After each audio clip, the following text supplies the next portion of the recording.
এটা হচ্ছে তিলতা জমিদার বাড়ি, আরিচা, মানিকগঞ্জ। এখানে আমি এবং আমার ওয়াইফ এবং আফিফ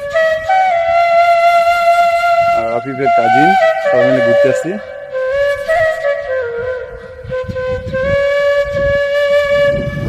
অনেক সুন্দর।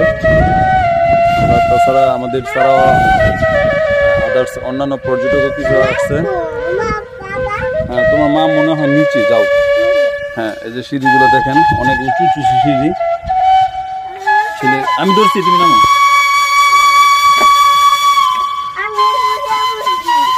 তুমি এই যে নামতেছি আমরা, নামো। আমি ধরছি তো তোমারে, তুমি বই পাও কেন? আমি তোমার ধরছি না, নামো আস্তে আস্তে নামো। ওয়াও, ছেলে একমাত্র ছেলে আফিফ।